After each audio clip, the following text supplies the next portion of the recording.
Am I on? All right, Andrew, can you hear us okay? Looks like Andrew is on virtual.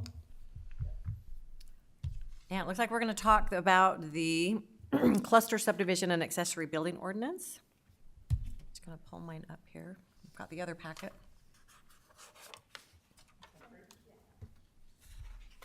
And we're going to do the accessory building first? Yeah. Oh, Okay. It's okay. I'll just. Don't you have a spot, Alaka? I know, but I just want to make sure Oh, okay. for the PowerPoint. Otherwise, yes, I'd be able to. Perfect. Thank you. All right, we'll turn the time over to Miss Alaka. All right. So we'll start with the accessory building ordinance. Just because this is one of the ordinances that I want to be on the next agenda on the 27th. So I'd rather go through this first and answer initial questions, and then we'll head on over to the cluster. So we're revisiting this ordinances. There's been a few complaints from various residents about wanting the smaller setbacks. And so staff was asked to relook at the ordinance.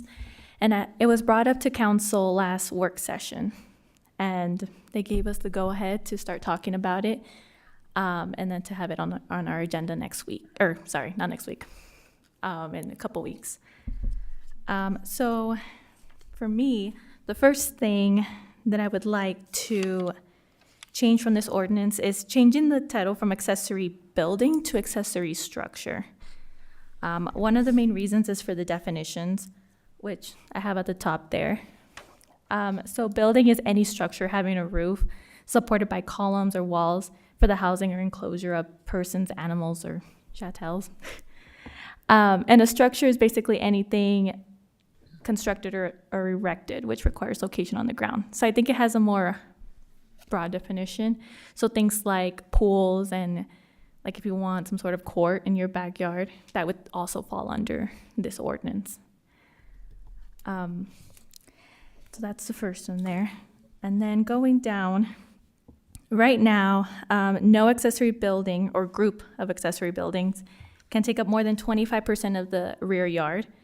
And for most of the lots in West Haven, that makes sense. But there are quite a few that have a huge side yard instead of a backyard. And so I just wanted to add that stipulation of like, well, if you want to build in your side yard, you can, but it would be 25% of that. Before I go any further, have any comments, questions, concerns? So where's the 25% at? You lost me. Where's it written down here? It's 157.601. Yeah. Okay. All right, thank you. So my question, if somebody builds like an outbuilding, like a shop, it's gonna take up more than 25% because of their side yard. Am I reading that right? Like, that's definitely gonna take up more than 25%. It can only take up 25. It just depends on what their lot looks like. Okay. I'm Because just if, trying to envision that, because I Yeah. see a lot of like big buildings on a side, kind of a side yard. If they don't have a very deep lot, they might, I don't know. yeah, it's like a long lot, I guess, So is or a this- wide lot. Is this only applying to our zones or like A1, A2? It's all the zones. Anywhere where a residence can, okay. Yeah. Oh, sorry, let me turn this on. And it's 25% of, not the total lot. No, Side, just right now it's just the rear yard, which is measured from that back foundation wall to the property line. Okay. And so if we want to include the side yard, it would be from that side foundation wall to the property line. So no, it's not the whole lot. The setback itself, is that from the roof line or is that going to be from the actual building itself or structure? Let's call it a structure. What do you mean? Well, normally you would have walls on the structure and then you'd have the eaves and overhang. Mm-hmm. Which part is the setback? Oh, it'd be the foundation wall. Okay. So the roof could actually hang over into the neighbor's yard? So, and we'll get to that in a second. Oh, sorry. But no, you're I didn't good. know I was advanced. You're good. You're good. And we'll get to the setbacks too. But yes, the setback is to the foundation wall. Okay, thank you. Okay. And then any. I have a quick question. This is Andrew, by the way. So it says a structure to house persons. are we just saying that because, something like a shop or an outhouse, or because we have a separate ordinance that covers an accessory dwelling unit, correct? Yes, we do. This isn't the same ordinance. So No, do we yeah. need to include, should we just distinguish between, this is not for someone to dwell in or someone to, live in? Right, yeah. Do we need to include, I guess, the word persons in there? Yeah, and we can add something on there and say this is not a residential building. And especially if we change it to structure, like anything that has location on the ground, we can add a sentence clarifying that, making sure this is not an ADU. That's a whole other separate ordinance. So we can definitely add a sentence.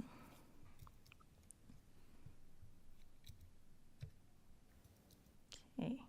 Any other comments for those two things? When did this get changed to 10 feet? It was September 2022. Okay. I was going to say, I've got plenty of outbuildings in my neighborhood that are 3 feet. Yeah, so, and we'll kind of go through that too. It used to be per zone. Most of the zones had it at 5 feet, and I believe there was 1 or 2 that had it at 3 feet. It'd be agricultural, which is what Yeah. I do, so. Yeah. Okay, and then let's see, going down, we can go down to the setbacks. So right now, we have anything under 12,501 can be the 5 feet for the setback. Anything more than that is 10 feet. And the height is kind of relative to the lot size. So it goes from 15 all the way up to 35 feet, depending on what category your lot falls under. And then as of right now, all accessory buildings have to be located 5 feet behind the front plane of the house. And so it's not showing there, but what I'm suggesting, we can leave the height as is, or we can have that discussion. What I've noticed with other ordinances for other cities is the max height is usually about 25 feet. Council expressed that they would like to keep it as is, up to the 35. And then as the setbacks, I'm suggesting that we have them all be 5 feet. And then, don't have it up here, but for the front setback, I'm also suggesting that we follow the minimum front setback of whatever zone they're in. And usually that's about 30 feet from the property line. I think one thing we might want to put in here as well is that I like the range of heights, but maybe that it can't exceed the height of the residence. Okay. I don't know, because sometimes you get these huge outbuildings that are taller, more broader, which presents probably the fire department a little bit more of a risk if they're taller buildings. I think that it would be in their best interest to keep it capped at no taller than the Then whatever primary structure on the think- property. One issue with that is we have ranch homes on these huge lots that then have an outbuilding that's a barn that's for sure going to be taller than That's true. their house. I know CCNRs, a lot of them will only Yeah. allow that same thing, if not Yeah. higher than the structure. Yeah. And obviously, if they have an HOA, then they have to comply with whatever is Yeah. written in their CCNRs. But for everyone else that isn't, So I think More for them. the only ones that, and when we looked at this one before, when we talked about the building height, I think that was, we were concerned. So if you look at the lot size, I think it limits those smaller lots yeah. so that they Right. can't build this great big structure Yeah. on a smaller lot. That makes sense. Because with a 30,000 square foot lot, at 35 feet, the fire department should be able to still access around whatever primary structure is there. So that makes sense. I agree with you. any thoughts on the setbacks, the side and the rear? I'm just a little concerned about these roofs being able to hang all the way over to a property line and, I mean, Yeah. I realize they're supposed to have drainage and everything to take care of that, but it just seems a little bit close. Yeah, and that's something we can write in there too, that, yeah, you can be, if we do end up going with the 5 feet, but we're not gonna allow the roof to hang over Right. your property. That Yeah, could be I- something we can write in there. Yeah, that. And they still can't have their water go into their neighbors. Yeah. So we The other concern I had is because we're talking about courts, sorry, not sport coats, and And pools. pools, 5 feet from a fence seems awful close. I know how kids are because I know what I would do. I'd get up on the fence and jump into the pool, but it just seems a little bit close, that's all. Yeah, I know I've had a couple cases where, like smaller lots, like they're a little bit shy of the 12,500, and they wanted to do a pool, but maybe they don't have for what they want to put in there. Everything still has to follow the 25% rule, but it's not enough space, and so they need that extra 5 feet. And that's mainly what I was thinking of in terms of that 5-foot setback when it comes to pools. But we can also have something separate for pools. So, if it's maybe a court or a pool, maybe that can stay with the 10 feet and everything else can fall under the 5 feet. Yeah. I don't So know, thoughts on that? with that, does the 25%, is that per structure? No, that's for all of the structures. So if someone has an accessory building and then wants to put a pool in, it can't exceed 25% of their rear. Yeah. Yeah, that's for all of them. That's why if that's their first, let's say a shop that they're putting in, I do warn them like, hey, that's fine. That falls within that 25%, but just know you can't add anything else unless the ordinance changes. But for right now, that's what it is. So I do try to warn them about that. What gets kind of hard is you don't need a building permit for anything under, say, 200 square feet. So with that, we wouldn't know if they added anything else unless their neighbor ratted them out. I didn't hear the number you said. I'm sorry. 200. 200. Okay, thank you.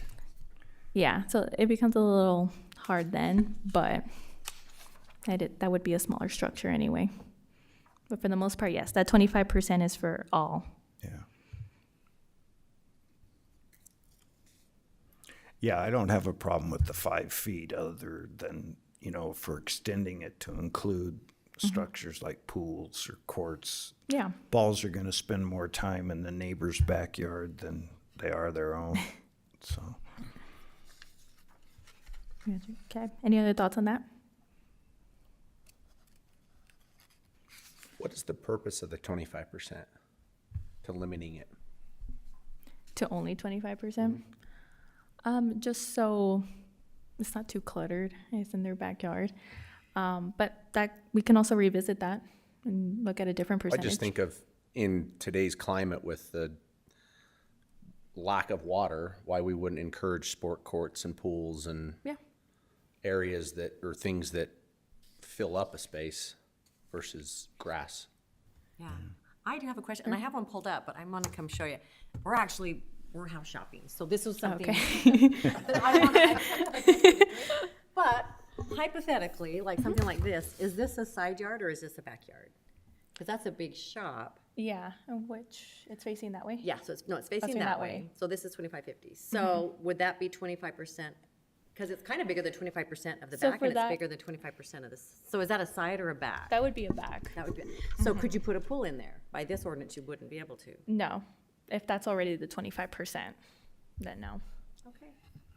I think there's probably a lot of people that don't understand that then. Yeah, I know. Because that's the current is 25 right now. Yeah, that's what it Okay, is. so some people might think, well, that's the side yard, but I guess if it's. And also, that's a corner lot, so we'll get to that in a second. Okay, just hypothetically, I'm trying to give a practical. I'm just trying to give a practical. Yeah, so Hasn't even hit them. as of right now, if it's a corner, I'll give you a second. So. Yeah. So if this is a pretty large shop. So anyway, I was just wondering if that was a side yard or if that's the backyard, but she said that would be the back. But that's still bigger than the 25%. It looks like it's more. You'd be surprised. So is there a way that we could separate sport courts and pools from this? Sure. Because it seems odd that they would be considered as a structure. Yeah, and we can keep this as accessory building and have maybe a different section saying accessory structure and define that more as a court and a pool. And maybe that can have the different setbacks. Well, I think it's more or less this 25% is where it's gonna be a hangup for people. Like right here. But I Yeah. guess the lot goes out that way. I mean, so that might so be- far, I haven't had too many complaints on that, but yeah, I see what you're saying. It makes sense. Yeah. Yeah, we can visit we So can you say say just the a higher. entire lot, 25%? No, just the rear. So what if there's like, I'm looking at one now that's like the lot goes out like this, so the backyard is really small, Right, and but so it has big front and side yards, but the pool takes up the entire space. of that little, it just. I don't know, I'm not trying to yeah. get off on a tangent, No, I'm just you're trying to good. like understand it for. Well, at that point, that gets a little tricky. That's something Because I would have to because work with the them. lot's big enough. Right, If to you, have that. extend out the If wings they that go out. and it would still fall under the same thing. If they want to put it in their backyard, the code still stands at the 25%. Now I'm just adding the whole side yard thing. If they wanted to put on their side, which I don't think they would if it's a pool, but that would be 25% of that. But yeah, I mean, if you only have a little tiny triangle, I would still follow that 25%. So you would have a tiny pool. And that's not new, that's just how it's been. Yeah. Do pools have to get approved through the building department, Mm-hmm. or they have to get a building permit, just like they would a shop or something? Yeah. Okay. But So if that it, would've- if, I'm sorry, go ahead. No, I was just gonna say, so that would have been approved at some point. Maybe they gave him a waiver or because of the lot. Yeah. I don't know. I'm Yeah, just probably curious. at some point. Yeah. Yeah, I was gonna say, is that something that they could come to us and ask for a variance on? They can always ask for a variance. It's not that easy to get a variance. You really have to prove, like that one, you probably would be able to because the lot is shaped so weird. But yeah, you would really have to prove why your lot is different and why it would be hard for you to follow the specific setbacks stated in the code. So it can't just be like, because I want it closer. But yeah, it would have to do with the shape of your lot for sure. Okay. Or if they has certain features on there that would impede you from following that code. Yeah, I don't know.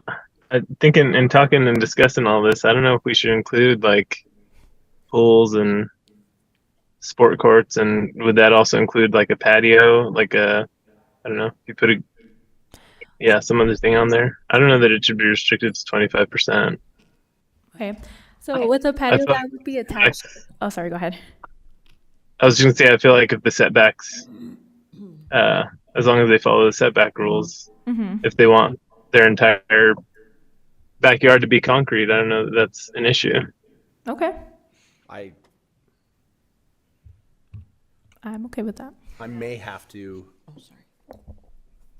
recuse myself of any further input Okay. on this, only because I have just maybe a conflict of interest, and I just want to make it Oh. known. I have a client that we're doing work for right now that is going to go past that 25% if they pull permit. Gotcha. So I think maybe I ought to abstain from making any further comments on that. Well, I think that, I mean, you made a great comment that I was thinking, and maybe all of us were thinking, like, I was just thinking of the water rights and water use and what we're going to as a city and as a state. That I just think that either we change the percentage, which I don't like, it would be much better just to change and not include patio and sport courts and pools in that. Okay. Because I think as we look at it, and if someone has another reason that we aren't thinking of the other side, like I'm just trying to be devil's advocate and think of the other side, and I can't think of why that would not be a good idea. So if someone has another reason for that, I'm fine to pull those out. Yeah. What would be the rationale? Is it aesthetics? Is it green Yeah. space?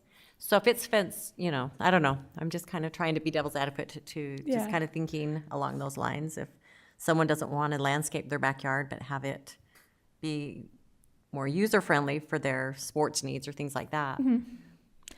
Yeah, I mean, and obviously if it's like a pool and a shop or a garage or whatever, that's only one building that has height. But if they wanted to do multiple of those, would that be blocking view from the neighbor? Yeah, I I would could see say the that's a shop. complaint I've heard. Yeah, I get you the shop, but I just think a shop and a sports court or a shop and a pool Yeah. might be two different elements. One will affect the neighbors and one will be visible, whereas the other one maybe would not. Yeah. I don't know. It's something to think about. Yeah, something to think about. To clarify my comment, I did mean mostly, I guess I did mean I'm in consensus with not including pools, sport courts, anything of that nature in the percentage, but I guess I do agree buildings. Yes, it can fall within a percentage. Okay, so you're Because saying, you don't want a backyard to just be, 10 different buildings. okay. Uh, So you just want to exclude anything that doesn't have height, I would say, so like a court or a pool, from the percentage, but you still want to keep that 25% or whatever percent if we want to change it to just the buildings. Sure, yeah. Agreed. Okay. I agree too. But as it stands right now, you couldn't do that. Is that what you're? Yeah, right now it's all included, yeah. I hope realtors know this stuff. Because we would have people come in and say, well, I bought this house and the realtor told me it was horse property when it was a 3rd acre, right? Yeah. And we're like, sometimes the realtor, you can't base what the realtor is telling you when you buy your Yeah. house. You need to do your research. And, Right, yeah, But and a I lot do- of people won't think to go to this extent of looking to see what they might look at their zoning, but they might not see all these details. So this is Yeah. actually really good. Yeah, and I have had some realtors call me and say, hey, I just want to know No, that's before I good. list it. That's really good. Percentage. Okay. Okay, and then how do we feel about that front setback? So as of right now, you have to be 5 feet behind the front plane of the house. And I'm thinking about having the setback be whatever the setback is, the front setback is for that zone. And I'm mainly thinking about those lots that are maybe long, like deep, and the house is back there, and they want to put some sort of structure there, like a garage, let's say. So they don't have, maybe they don't have room to the side or room to the back, but they have room leading up to the house where they want to put that garage. How do we feel about that? And if we do have that, would we want to set certain standards of we'll have it match the house a little bit more? Because right now with our ADU ordinance, that's basically what we're allowing. We're allowing that front setback of whatever zone they're in, as long as the aesthetics basically, it looks like it's cohesive with the house that's there. Because it seems like whatever you see first, approach first, is the primary. If it's a bigger Yeah, structure, yeah, yeah. Trying to picture that. Yeah, and I believe we have a house around here across the street from 4,000 where the house is a little bit set back, but they do have a garage there. But it's the same building material as the main dwelling, so it doesn't look bad. It doesn't look like a sore thumb. What are your thoughts on that? So would staff just have to approve that based on the aesthetics, like you guys would vet that?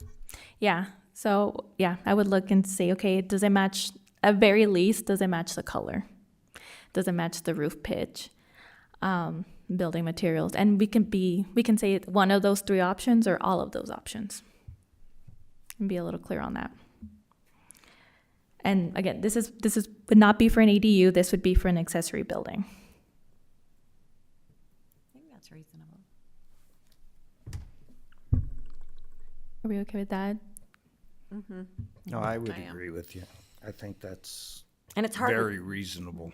And it's hard to until you visualize it. Like you Yeah. can think of some that could just be a hot mess, and then you can see some that would be like, yeah, that works. So you hate to Yeah. eliminate without some kind of variability there. So Yeah.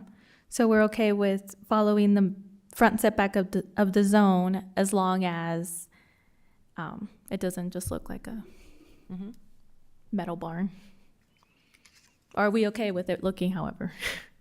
Thoughts? Be nice to have it match. Okay. Yes, should match.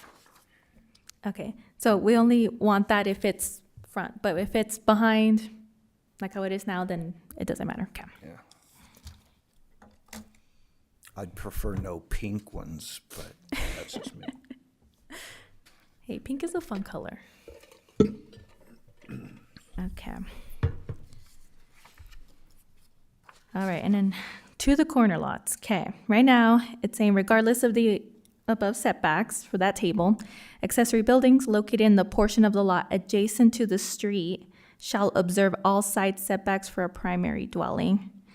No additional side setback is required, but the rear setback shall be as indicated. So if it's adjacent to the street, it has to follow the side setback of the primary dwelling. And typically for a corner lot, that's around 20 feet. So they would have to be 20 feet from that side property line if they're building it adjacent to the road. That's what it is as of right now. I will say what it used to be is, let's see, we were allowing accessory buildings to be 10 feet for that corner lot if it did not have access to the street. And if it did have access from that street, then it would have to be the 20 feet.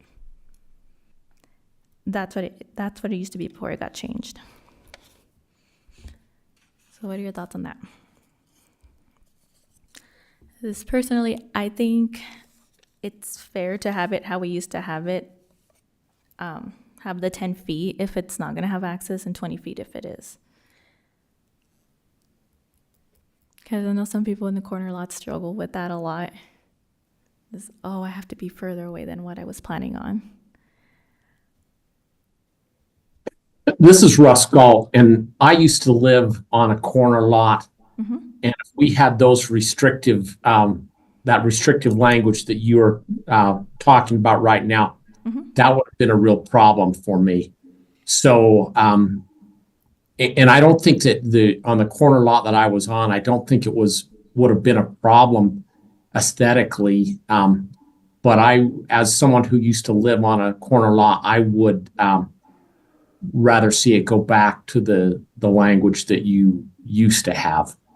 The 10 and the 20. Yes.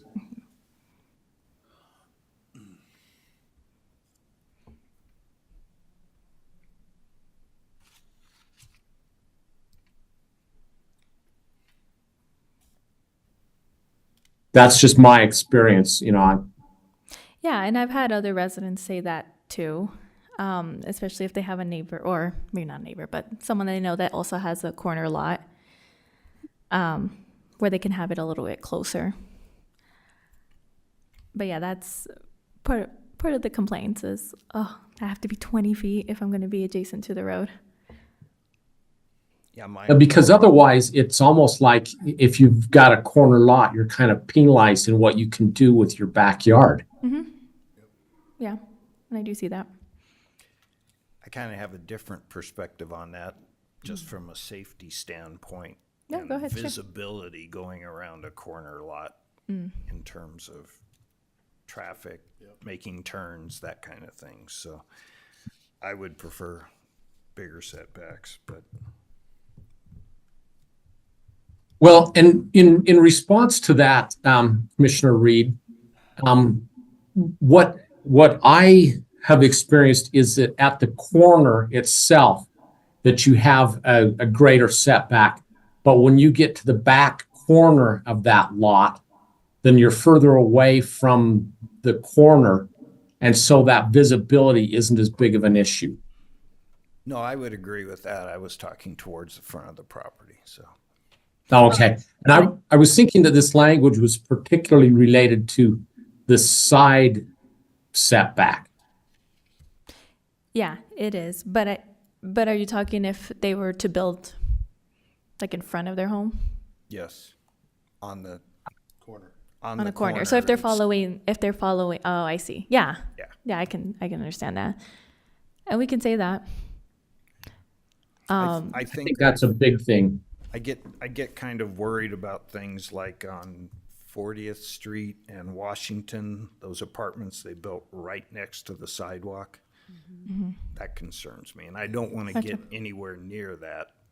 And Yeah, and maybe if you're in the I corner. still want to be reasonable with it, that's all. Yeah.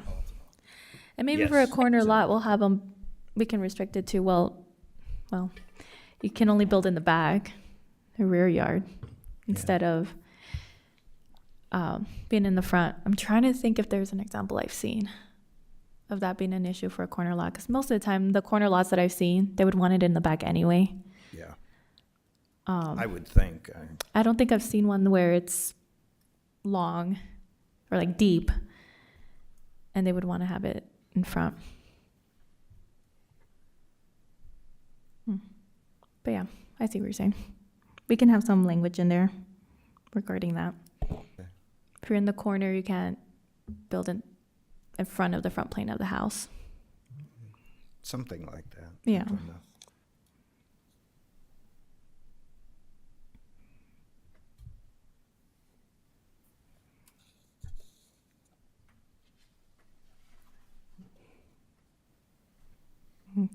Other than that, as far as the side and the rear setbacks for all the other lots, are we okay with the 5 feet? Yep. Yeah.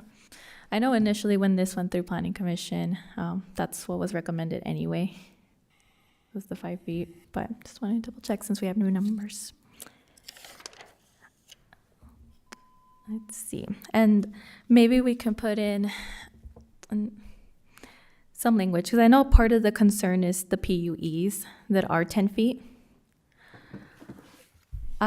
Maybe we can have the resident turn in letters from the utility company saying it's okay to encroach on that easement if there is one. But that would be handled with the building permit. I don't think that language was in the code before. But that's something that I've heard a lot of residents from when I started here and this ordinance being changed is, well, I was told that if I provided letters from the utility companies, then it'd be okay. So maybe we can have some wording in there saying, hey, if there's some sort of PUE there, right? Because with any easement, it doesn't really matter what it is. You're not supposed to encroach on it. But if they provide some sort of letter saying that, okay, they said it was okay to be within this 5 feet, then I don't see an issue with it. What I've seen from other cities, they don't have that language, and obviously PUEs are not just for our city. So I'm not sure how they're handling that, but we can have some sort of language saying that. Let's see.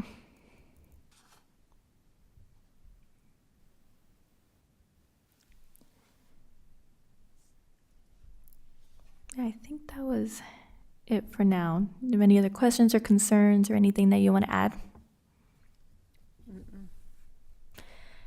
So what I'm wanting to do now is I want for the next meeting to have the public hearing and for a recommendation to be done for city council, to be made for city council. So that's the plan.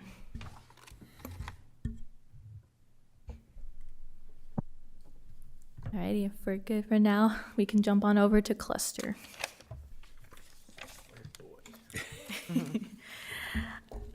So initially, while we're getting that set up, the cluster and the PRD ordinance was introduced together to City Council, and what I learned from that was that it was too much information at once.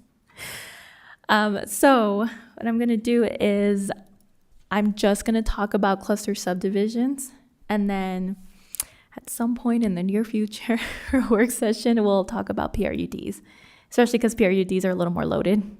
Well, more than a little. They're more loaded than cluster subdivisions are.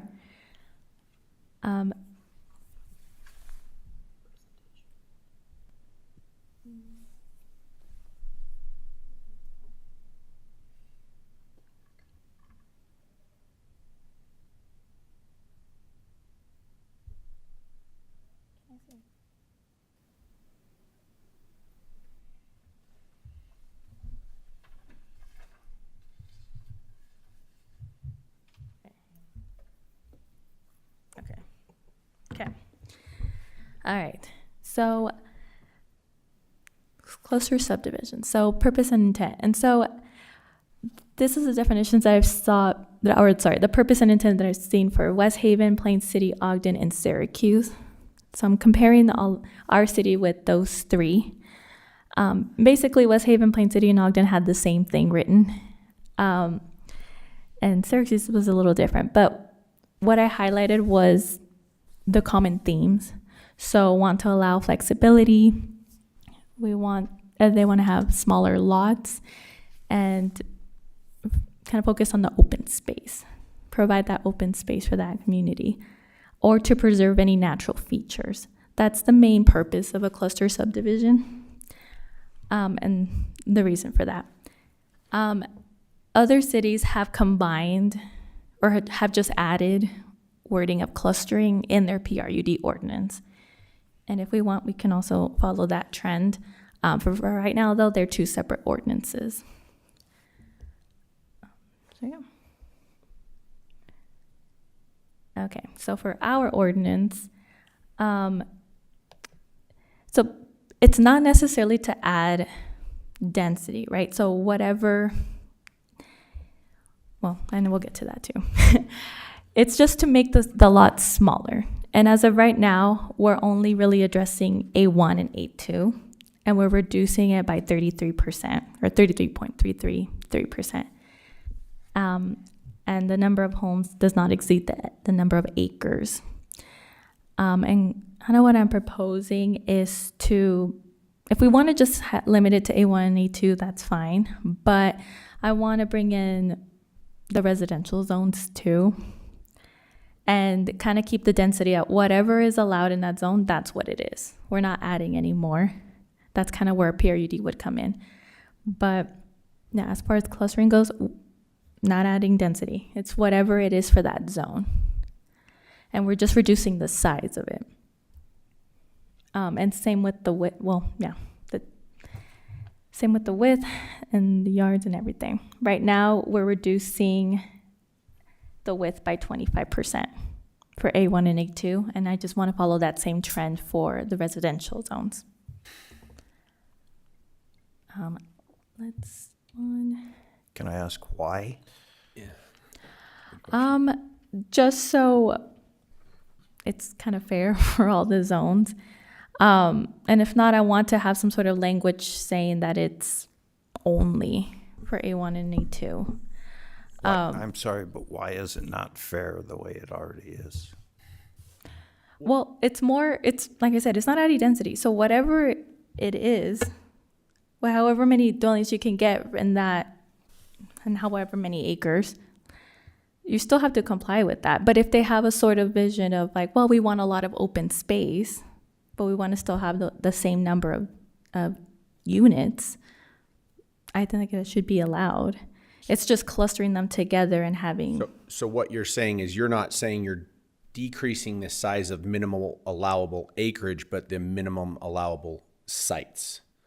So you say you have a 10-acre parcel that's zoned A1, they still can only put the same amount of Right. homes on it as they previously could. Yes. But now they can do smaller lots with a bigger open space. Yes. Okay.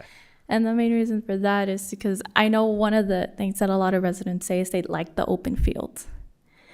And if this brings in some sort of new design where there's more open space, I think this should be allowed. Because otherwise, I mean, whether we like it or not, some of the parcels, or all of the parcels that are zoned R2 or R2.5, they're probably going to get developed at one point. So it'd be nice to have a little bit more of that open field there and still have them have that same number of units as they would. All it is just the smaller lots. That's kind of why I wanted to bring in the residential zones in. But I'm open to hearing. I like your thought process. I just would be curious of how well that would be put into practice with some of the subdivisions and stuff. I mean, I get it. As long as we're not increasing or changing the density of those zonings, No. it's up to the developer at that point what type of open space he wants to have. But Yeah. I don't know that this will increase the open space. I guess I'm wondering, do we have any examples of developments like this that we could? Within our city? I don't know that there are any within our I don't city. think so. From a developer standpoint, I'm trying to see like what the incentive Yeah, would that's be, what I was getting at. because Yeah. I'm selling a smaller lot, so I'm losing out on how much I can Well, I sell guess it my depends on how property much they for, price because it. because I'm selling, when you sell a property, you're selling the dwelling, but you're also selling the land. Yeah. And so At if you're size. building on a smaller piece of land, then the value Yeah. goes down, and then you have all this excess land. That what do you do with it? You know, like it's not bringing any value to you. It's just open. I mean, land it that's not could developed. if they have it as like maybe more of a recreational amenity. Yeah. and have some sort of HOA fee or something Yeah, that's what I like was gonna that. say. This seems like this is something that would encourage more of a HOA situation where their planned open space is now taken care of by an HOA. Yeah, and with mixed use, that open space would have to be shared with everybody. Yeah. With this, it's just there. They don't have to let anybody else on there with the rest of the city. And I'm not saying it would necessarily be attractive to developers. It's just an option Yeah. that we have if they have a certain design in mind. And that would be a way for us to preserve that open space, at least a little bit of it. Yeah. But as far as, increasing density, that's not what this ordinance is doing. However, that could be something that a PRUD ordinance could do, but that's a separate one. This is just about having the smaller lots and clustering them together. And still allowing them to have that same number of units and not taking out the area that they had to have for open space. But that can also be a conversation we can have. I guess my thought is, if we, again, would it incentivize anybody to do it? I mean, I get the purpose of preserving the open space, but does that incentivize someone to come do it and actually have that preserved? Yeah. And so my thought is like, why not? And hopefully I'm not going to get any stones thrown at me, but why not give a density bonus Well, that's and what the still preserve, but you still have open space preserved, right? Like they can only develop on a certain percentage of the land. yeah, Give them a density bonus, and then they have excess open land, but they have to cluster it all into one area rather than spreading it out amongst this huge parcel. I'm not saying give them, double the density, but no. The hard part with that, though, is Hope a that little we've bit more. seen with some of those density bonuses and this gifting of open space that it's inaccessible, it's unobtainable, it's not taken care of, and then it turns into a burden versus, I think that's a fancy word for developers to use to get rid of the land that they couldn't sell, that we're gonna do open space with this, but then it just turns into a field full of weeds Yeah, and we to could get the density bonus. put certain standards on that too. but it's kind of the same thing with this too. I mean, they could. Yeah, no, for sure. But I think what you're talking about more is the PRUD. Okay. And and we do have that. Just to jump ahead for whenever we discuss that, we could grant them a 10% bonus. Alika, what does PRUD stand for? Planned residential unit development. Thank you. Yeah, so that's a separate ordinance. But yes, you're right. That's when we would give those incentives. And that's something I did present to council. Like, look, these are what other cities are doing. If that's the road we want to go down. But just for the clustering, this is just if they have a certain vision in mind. Now, would a lot of developers take advantage of it? Probably not. Be like, no, why, would I want to do that? And we'll get to that preservation of it here in a second, but right now they have the option of having an HOA take care of it or dedicating it to the city. But then, do we want another pocket park? Yeah. But yeah, looking at Plain City here, again, the reduction is just 2/3, and the width is going down 3/4 of it. And then for them, the number of lots is determined by the buildable land rather than the whole thing. So if they take away that open space, what you have left, that's what you apply, whatever zone they're in. What time is it? Okay. 12 minutes. Okay. So I'm just going to go through ours, just focus on our ordinance, and then we can come back and revisit and look at the other ones just to get through this a little bit faster. So yeah, the open space. Yeah, that's a little confusing the way it's worded. Like what? What does Some this mean? attorney really had a blast with 574. I know. When I first read it, I'm like, what does this really mean? That makes absolutely zero sense to a regular person. Yeah, and honestly, if it's a developer, they'd be like, what do you want from me? What do you really want? And so here is where we can also make a change of, do we want to have a minimum? Do we want to have, at the end of here, it says no such parcel of land shall be less than 3 acres. So we just set a minimum of like, you need to have at least 3 acres of it. Or it can be less than the area where your residential, your homes are going to be. We can put that wording in there so it's much more clear than this roundabout sentence here. And this is where it talks about having that open space be deeded to the city, or have some sort of CCNRs put in place, like HOA that would take care of it. But we can also put standards for the open space. It needs to, you need to turn in some sort of landscaping plan. I know I believe it was Ogden, that's what they were requiring, is to turn in a landscaping plan saying this is what it's going to look like, this is how we're going to take care of it. And as far as deeding it to the city, I would have to bring in our Parks and Rec department and see if that's even something they would want. Because if it's not, then that's not an option, and you're just going to have to figure out how to maintain Creates it. a burden on them Yeah. financially. Yeah. I feel like you wouldn't. I don't know. I feel like the city wouldn't need to take it. I mean, I guess there are two kind of concepts I think of with open space. One is kind of like open park, recreational Yeah. type area. The other type I think of is like the vacant fields that we have in the city that are Yeah. just, either being used for grazing or just something that was used for farming at one point or cattle and is not anymore. Yeah, it's just And left. so if it's something that's like that, I mean, I think maybe that's allowable. That's kind of what people like seeing when they come in, just mow it down every 6 Every months so or so. often. Yeah. But I don't think that the city should, I think the city should be very selective on what they accept and what For they sure. don't. Yeah. So, And that's why I want to put that wording in there. Of because most of the time they're probably going to choose to deed it to the city. because it's an easier thing to Yeah, do. because it's Right. one of these. Not my problem. Yeah. Assuming wash the their hands of city it. is willing to take it. Right.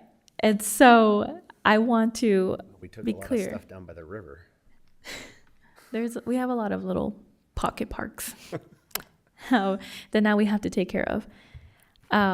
So, I mean, I can talk to the Parks and Rec department and see if that's even something they would want. I'm just kind of trying to follow the trend of like our mixed use ordinance, because that is something that's written in there. Is if the city chooses to take it, then it's their standards, whatever they want you to do with it, whatever amenities they want you to put in, then you'll have to follow that. And that kind of want to do something similar with this too. Like, okay. But it's up to us. And if we say no, then it's no. There's no change in our mind. You're just going to have to figure out how to take care of it. Which can be a very expensive proposition for homeowners association, especially when the weeds get to be 10 feet tall, which we've had issues with in the past. Right. So, But that would be on them to figure that out, if that's really the design that they want to do. And like I said, I don't think a lot of developers are going to want to do this. I just want to be clear with it if someone does come in. yeah. Clarity I like. Yeah, I just want to make sure to say this is what it is. And yeah, be able to say, okay, well, it's only for these type of zones, or it's for the A zones and the R zones, you know?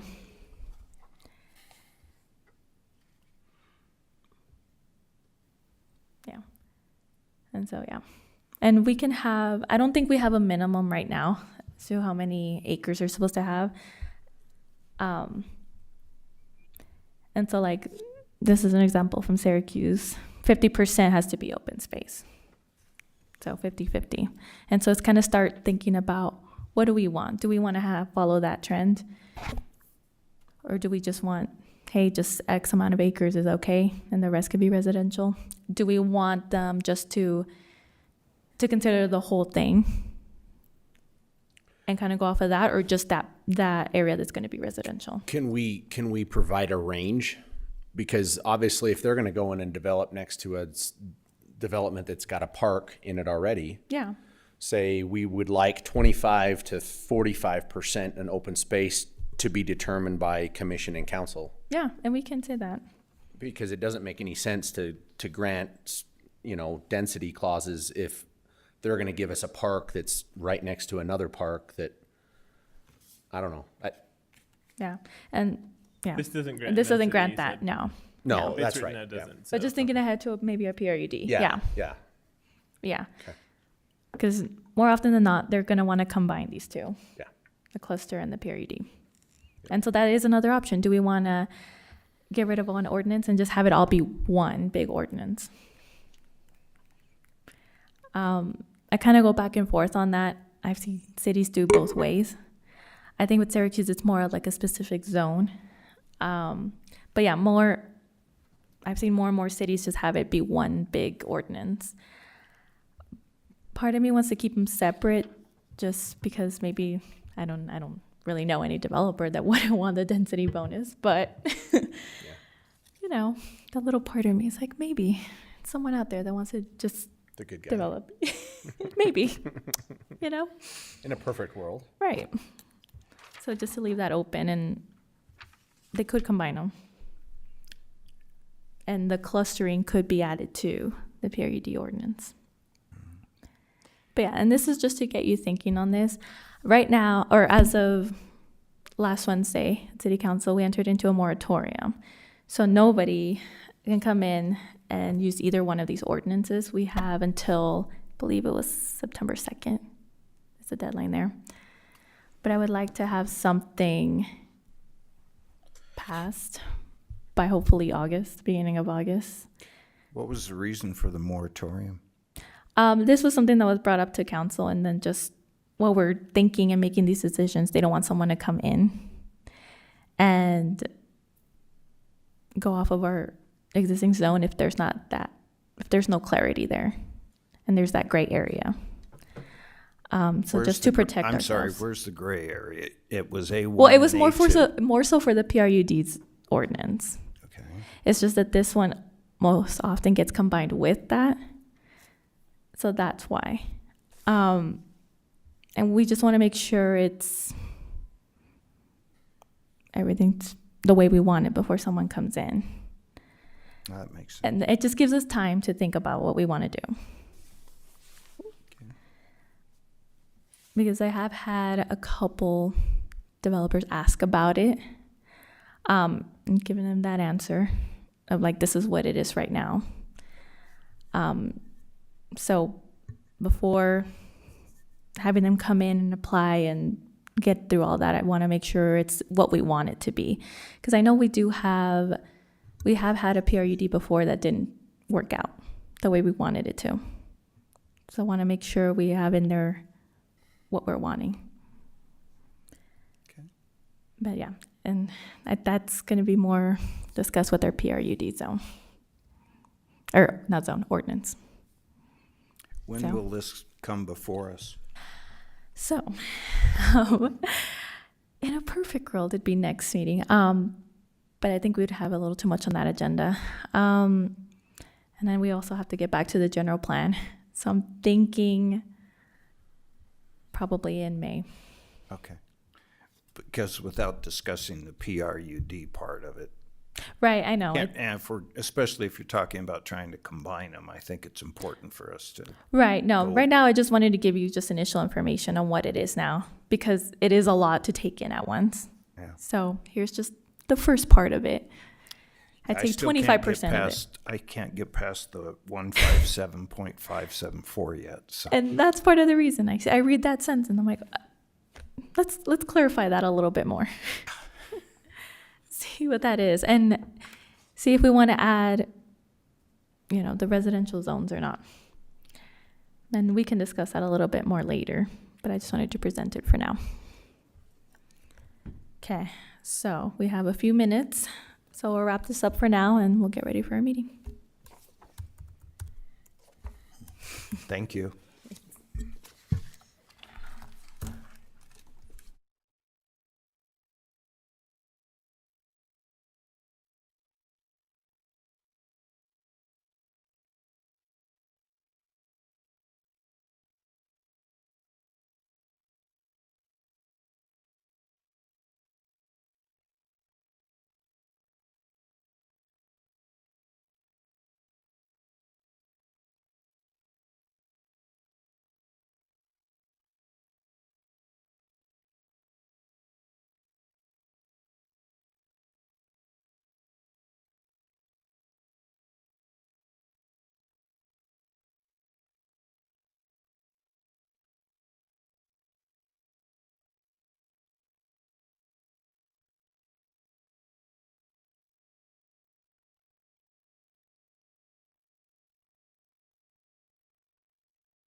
No, every time she sends me a text, I'm like, is it time? All right, just like to welcome everyone to our planning commission meeting. We she's are gonna going call to me. start with an opening ceremonies. We're going to have Commissioner Member Reed give us a pledge of allegiance, lead us, and prayer moment of silence by Commissioner Neese. Please stand and join me in the Pledge of Allegiance.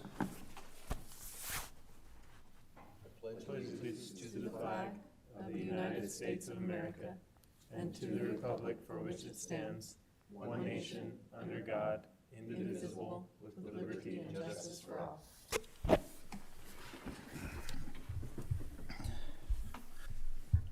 Almighty God, as we gather here today, we come before you seeking wisdom, guidance, and discernment. Grant us clarity of mind to consider the great goods of all our residents. Help us to approach each item we have with us today with open minds and objectivity, and listening to all viewpoints and considering all the needs of every member of our community. Please give us wisdom so that we may work together towards solutions that promote fairness, justice of our city resources. Guide our deliberations so that we may be marked by respect, empathy, and a genuine desire to serve the common welfare. We extend our prayers and gratitude to those who serve our community in the military and with our first responders. We recognize the sacrifices they make each day to ensure the safety and strength and security of our great nation.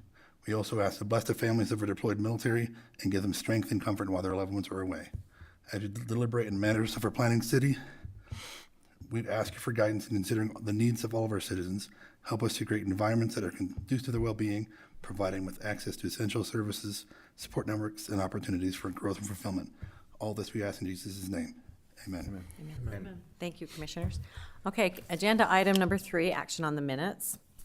I might just make a quick one. I just noticed that I was giving voting rights when I didn't vote. So we'll just kind of scratch me as an aye on all of the motions. And then the only thing that I saw, there was just a motion made, but it didn't say what it was. Is it number 7? And it looks like it's in reference to tabling the item. Oh, yeah, it just says Commission Member Galt made a motion, Commission Member Hepworth seconded. So Is I'm assuming it's to table the item. Commission Member Galt still with us? Yes, I'm here. What item is this on? 7. Yeah, it was to grant preliminary. But it looked like we tabled No, I it. think it was tabled. Or Yeah, it was oh, tabled. sorry. So I just think we just need to put table the motion in between the period there and the second, between the. Yes, that's what it was. Oh, yeah. Sorry, I was reading the one. Made a motion to table the, yeah.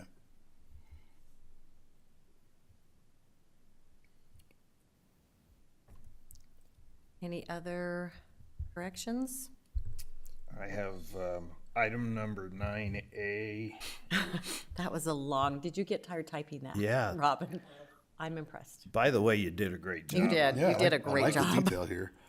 And it would be the, oh my goodness, the 4th and 6th sentence. It refers to perimeters, and I believe the discussion that they had was on parameters. You're so good. Natalie would be proud of me, Natalie wouldn't would she? be proud. That's all I got. Great job, Robin. Yeah, really good job, Robin. I move to approve the minutes. Okay. All right, I've got, do I I'll have a second? second. Sorry, I should wait until you That's okay. ask for I got a motion and a second to approve our minutes from our past meeting. All approved? Aye. I Okay, any opposed? Okay, the minutes are approved. We are gonna go to item number 4, Alika.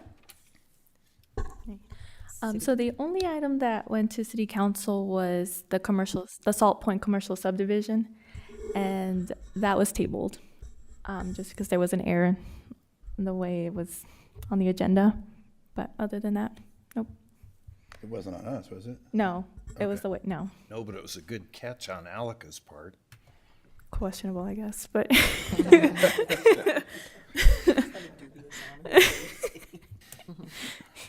But yep, that's it. Okay, thanks, Alika. And go to agenda item number 5, discussion and action on subdivision amendment to amend the subdivision plat for Brackus Estates.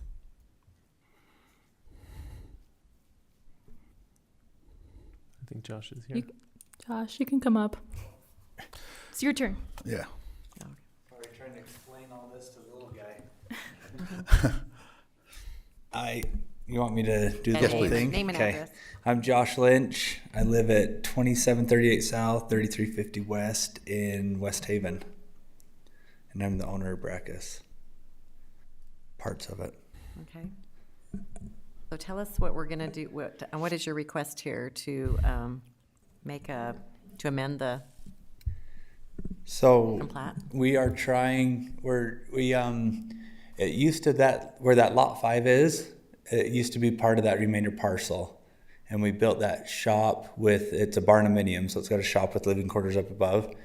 And thought we did it the right way, we didn't. So we're coming back to amend lot 5 and put that residential structure on an actual lot. And then keeping the rest of it remainder parcel to try to keep the look of the subdivision that I'm trying to achieve with no curb and gutter sidewalk stuff. That's going to be pasture and stuff. So we kind of wanted to keep that looking that way. With knowing now, that's why we put on there no residential building. So on the remainder parcel, no residential buildings, but being able to build like a barn, like a horse barn, something like that in the future.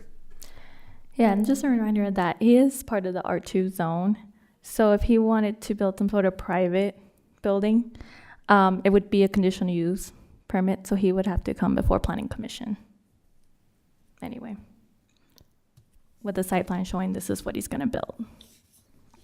So It just I'm can't sorry. be residence. if I understand you want to put a residence in front of that existing building? No, No. for- Okay. for lot 5. So this is kind of a little bit of background what happened. Okay. He applied to build this building, which was going to just be an accessory building. It wasn't going to be a residence whatsoever. But then he decided he wanted to turn it into a residence, and because of that, you have to have a lot. Hence, here we are. So no, he is not building anything additional in front of the existing building. He's just making it so that it's legal so that somebody can reside in it. I like legal.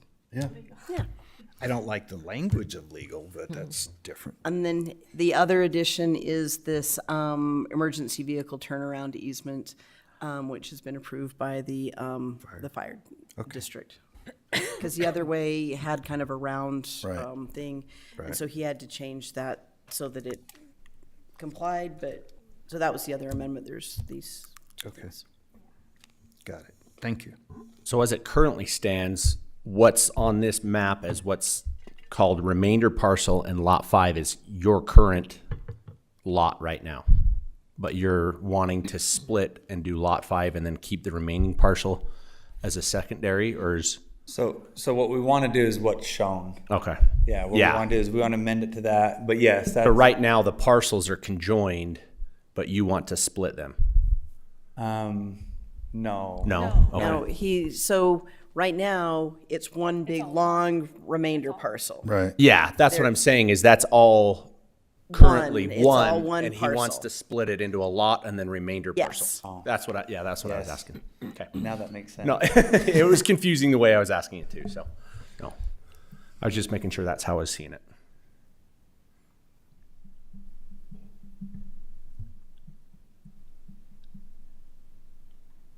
All right.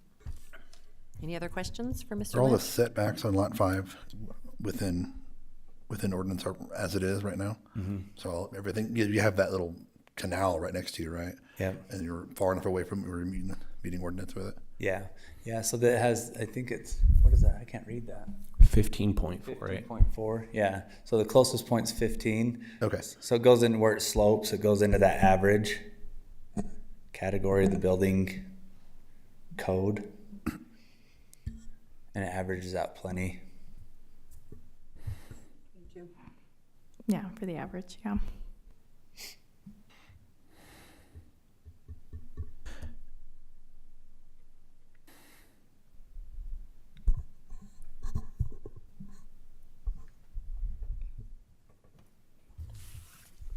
The remainder parcel, you said there's no residential buildings, but did you have any other plans for any other buildings going on at all, or? Not yet. No. You don't? No, Okay. I'm hoping to have something, an idea of what I want to do on that probably in about 2 or 3 months. Okay. And then I'd come and bring those plans and show you guys what I plan on putting on there. Alec, is that where you're saying he would have to apply for conditional use? If you wanted to put something in the remainder parcel, yes. Okay. But no matter what, it can't be A residence. Yeah, Okay. unless he wanted to amend it again and make that a lot. But no, yeah, if he wanted to build something on there, it would have to be a CUP. Okay. I do want to talk about the 3 conditions that I have in my staff report. One of them is, as we know, that a residence can't be put on it unless the subdivision is going to be amended, which we're all in the know about that.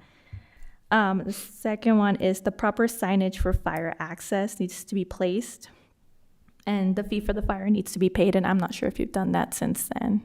I know fire has looked at it, and this plat reflects what fire wants, but just make sure that any fee that you have with them is paid, and that the sign that they ask you to put up is actually put up.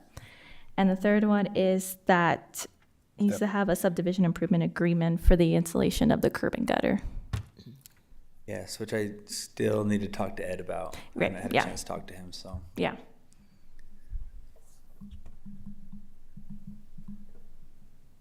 Can I just ask about that curb and gutter, because you've got the curb and gutter along the remainder parcel as one of the conditions, but I thought I heard the applicant say that his desire was to not have curb and gutter.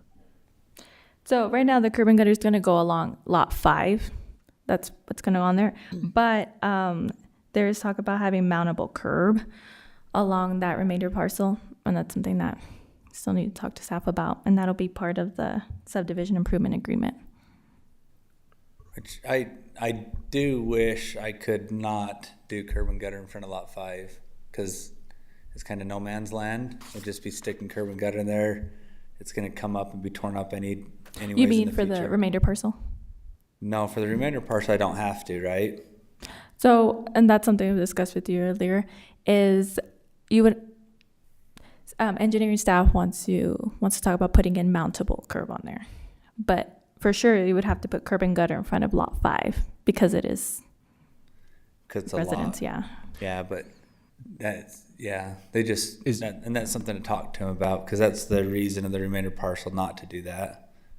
So is there curb and gutter on all the lots to the east on lot 2, 3, and 4? Yes. Okay. Yep. And there's curb and gutter in front of lot 1, and then there'll be a section of no curb and gutter, and then curb and gutter in front of lot 5. Yeah, and I mean, that's required for, or if you look at our subdivision ordinance now, for lots, you would need to have curb and gutter. The only exception is if you're in like the A1 or A2 zone. But for the most part, yeah, we need to have curb and gutter.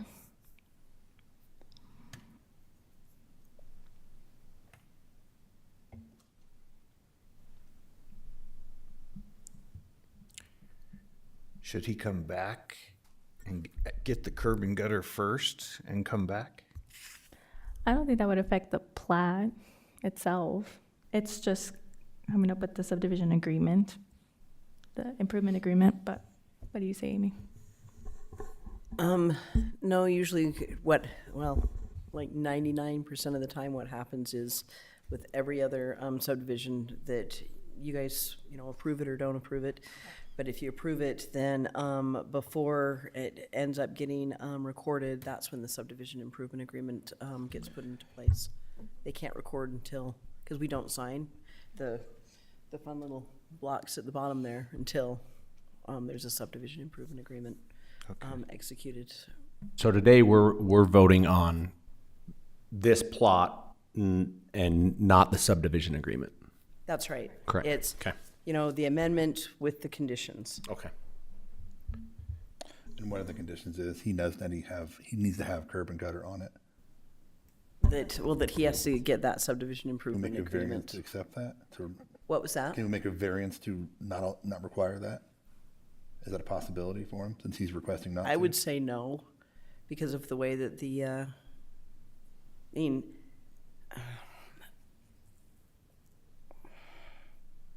trying to figure out the best way to phrase this. I know, because I see what you're asking, because it is kind Right. of. The only issue I see with that is where does the fire department stand? Are they under the impression that there's not going to be curb and gutter there? Well, they have, the fire department has to have that turnaround driveway. I don't think that's part of it. Yeah. Yeah, this has to do with, what our requirements are. And, I mean, part of the problem here is that the code says that if you're going to have a lot, then you need to have that curb and gutter. I understand what he's arguing, but he's also making the decision to like break this off and to have, there's some other things going on. I'll just put it this way. There's some other things going on here that I really don't want to get into right now that, yeah, I do actually think that it needs to have the curb and gutter and it needs to follow the code. Okay. So can I ask a question, Amy? Of course. Those other things going on, is that really fair to consider that into this? Do you want me to get into those things that are Oh going yeah, on? because I'm just saying it's all been resolved. So it's like going back and arguing stuff that's been resolved. But that doesn't mean that you still shouldn't follow the code. I know, but I am into compliance now, right? You are getting in compliance by this. But by the other things you're talking, I'm in compliance. But what I'm saying is you need to follow the code, and this is part of the code. Is know. that you put the curb and gutter. And which And that's so the thing. asking for a special exception is not following the code. But you do it, right? There's people that ask variances all the time for stuff. Well, that's a separate, a separate action versus this. I mean, right now, the code says that you're supposed to have the curb and gutter in front of a lot. Okay. And you have a residence, and here we are. Alika, are you aware of any other R1 or R2 subdivisions where we've approved no curb and gutter? Not to my knowledge, not recently. Okay. And this is something that was talked about before, about the curb and gutter and having this subdivision agreement to allow enough time to put in that curb and gutter. Just so that you know, there are two different ways to do the subdivision improvement agreement for the guarantee. There's either putting money into an escrow account, or there's getting a line of credit that can't be encumbered by anything else. So there are two different ways to deal with this, and you have a certain amount of time to, you have a length of time before having to install it before the city can default, do a default on that. But at this point, according to the code, this is what is required. And if there's a different thing that he wants to possibly look at working out with the city, do we have a fee in lieu? I mean, then that's something that he can, look at or even ask for a variance, see about a variance. But he'd have to show that there's unusual circumstances that exist with this. And so, yeah, you are getting into compliance. There's been other things. It's just, I'm having a hard time saying, yeah, don't follow the code. I know. I just took it wrong how you said it, I guess. But there's things that I didn't want to also get into either. I know. I don't but think that that's right either. I know, but I haven't shied away from any of those. I've owned up to them. I recognized them and I resolved them. But that doesn't mean that I felt it was necessary to get into them. But I do feel that it's necessary to follow the code. I agree. And there's no reason But to you go don't down agree that path. and you know what, frankly, I totally understand why you don't agree. Because, yeah, you're going to be, at the end of this subdivision, but the problem is that this is where we're at right now. And I think that was one of, Alika's point of having to work through Ed to try to, deal with what we've got here when it comes to that subdivision improvement agreement.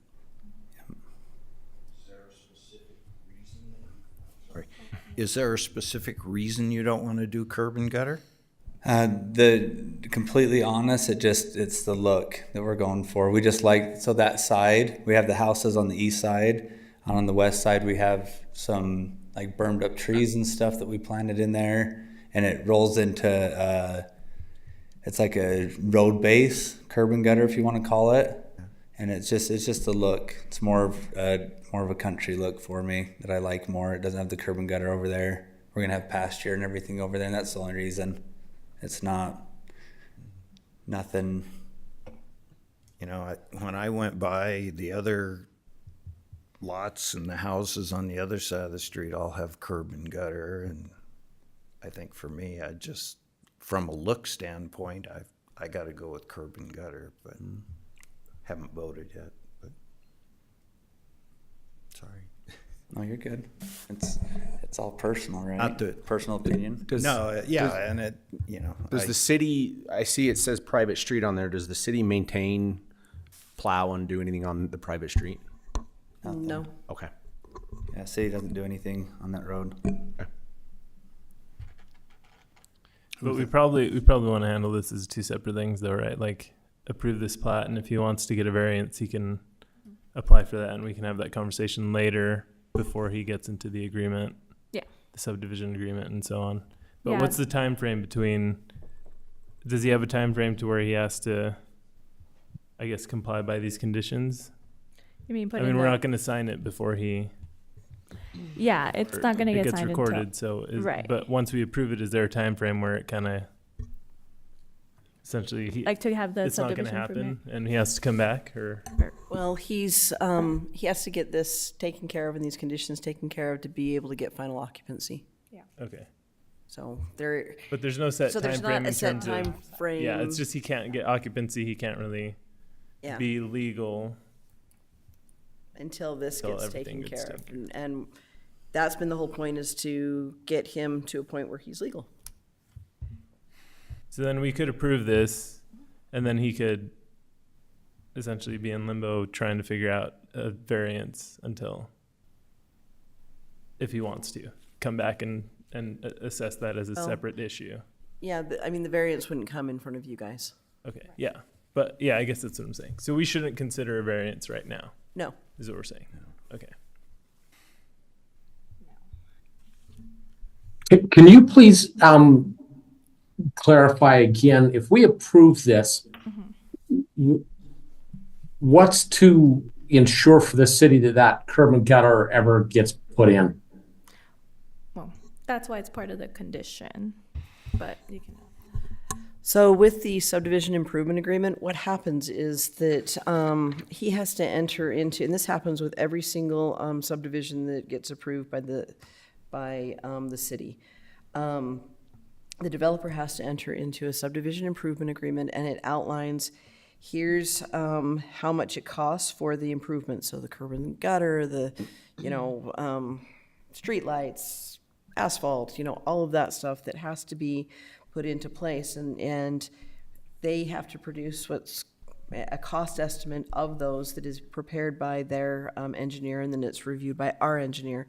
Part of the attachment, there is an escrow, what's called an escrow certificate, and either they have to show that they have money in the bank that equals the amount of that cost estimate for those improvements plus 10%, because that's the warranty amount, or they have to show that they have a line of credit in that amount plus 10%.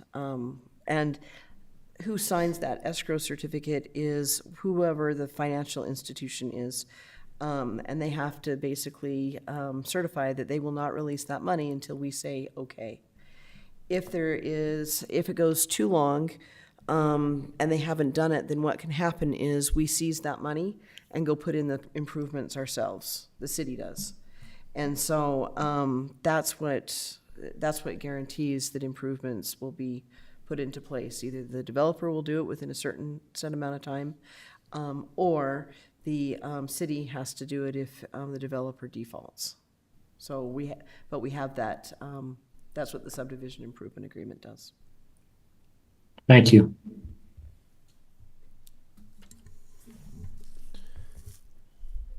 Are you ready for a motion? Becky? Oh. Any further discussion? All right, I'll entertain a motion. I'll make a motion that we approve, grant approval for Brackus subdivision First Amendment with the following conditions: that the applicant will have a subdivision improvement agreement for the installation of curb and gutter along the lot, and mountable curb along the remainder parcel. The remainder parcel should not have a residence on it unless the subdivision is amended again, and proper signage for fire access needs to be placed, and the fee for fire needs to be paid. I'll second. Okay, I have a motion and a second. All in favor? Aye. Aye. Any opposed? All right, motion carries. Okay, thank you. All right, we're going to move on to agenda item number 6, public hearing to solicit input on the Second Amendment to the Staker Farms Master Development Agreement. Do we have a representative from Staker Farms coming? I'm not necessarily seeing anybody online. All right, well, we'll still hold the public hearing, and Yeah. you want to do an explanation of what we're needed? So, amend. basically, since the First Amendment, which outlined the requirements for the park, there have had to be made different changes to the park than what was anticipated because of the soil, flooding, the trees that they thought they were going to be able to put in would not. They had to put in a drain field after they consulted with the county and somebody from USU, just to be able to make sure that we didn't have a flooded park. It was supposed to be that they wouldn't be able to record one of the phases until this park was finished, but because of the flooding last year and their continued work on this park, they've been continuously working on this park since last spring to try to make sure that it was in a condition that we would be willing, that we'd be able to accept it because it was where it needed to be with the grass and stuff. And the hope is that after spring hits, that come May, much like the Green Farms open spaces that we're waiting to see, how the grass grows and how everything manages. We're in that place with this too, but the council had talked to them about wanting to have a more detailed map as to what exactly was in the park, and that's what this is. There was also another change, a couple of slight changes, like I said, removing the thing about not being able to record the one phase because, it's already been recorded, and that as to when the city would have to pay out the park impact fees regarding the, once we take possession of the park. So that's what the pretty minor changes, but it's a couple of things that the council had asked to have be clarified in the amendment.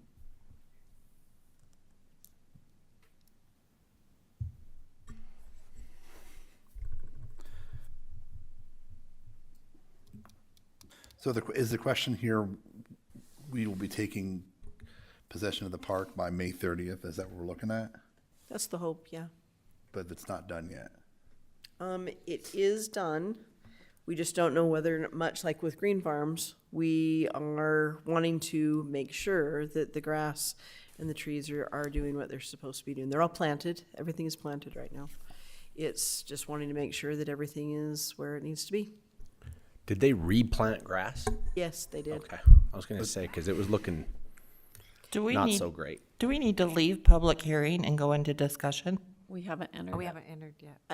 This was just a background as to what was going on with the, Okay. so probably be best to Okay. take public comment and then go, and then close the public hearing. So right now, it's just an open field and there's no soccer fields or anything on it, correct? Right now, it's not an open, it has all of these trees. It has all the strain box installed, it has, like I said, really, we're waiting on. Yeah, and the fields I think are just there for reference of size because those just get Yeah. painted on with a field paint. Okay, Yeah. okay. There's no I know permanent- The there's- scoreboard is there, but yeah. Yeah, there's no permanent goals. I mean, the restroom's there, everything's been installed, it's just we are waiting to see whether or not we're gonna have another problem with grass. Looking like we did, as Well, everything was sitting. it was a Well, combination of the flood and the wind okay. that we got, that it was like, Yeah. it flooded, it took root, and then the wind came along and blew it all away. and blew sticker weeds in its place. Well, and the soil is incredibly alkaline in a portion of it too, so that created huge issues. I've been waiting for this park for a while. This is a great soccer practice park, but We're hoping this spring. What was that? Yeah. Oh, All right, any other comment? All right. I'll entertain a motion to enter public hearing. I'll make a motion we enter public hearing. Nope, you're good. All right, we have a motion and a second to enter public hearing. All in favor? aye. Any opposed? All right, we're in public hearing. Anyone in the community online that would like to raise their hand? We'd love to hear from you.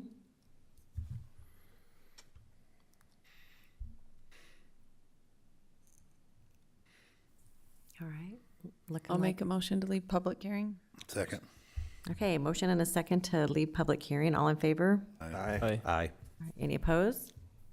Okay, we're out of public hearing. Any further discussion? We kind of had the majority of it prior. I said this is just kind of housekeeping to clarify what has actually been installed.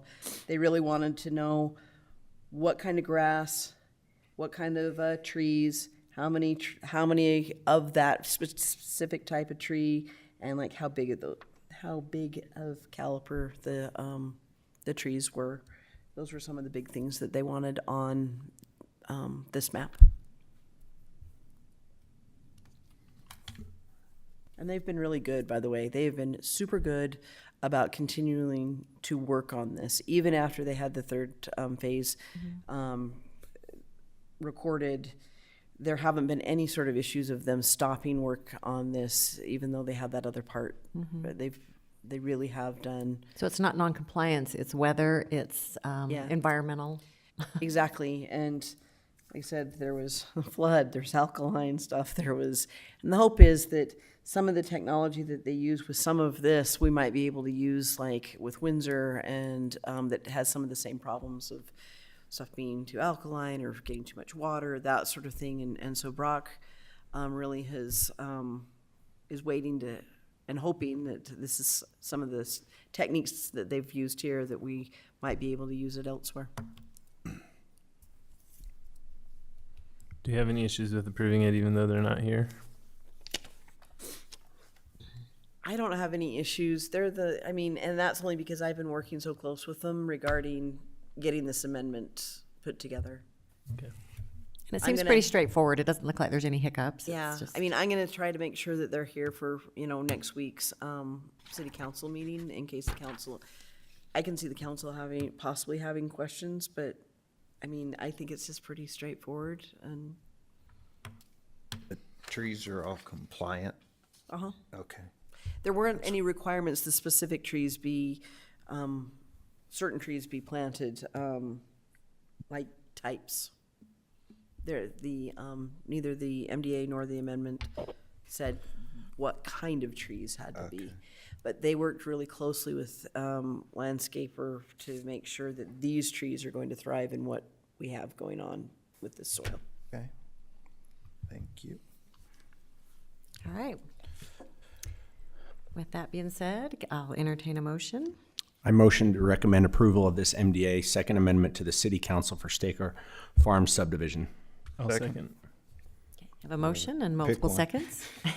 All those in favor? Aye. Aye. All right, any opposed?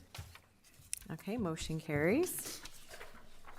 Move on to agenda item number 8.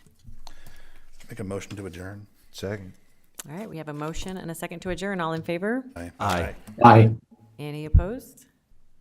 All right, we are adjourned.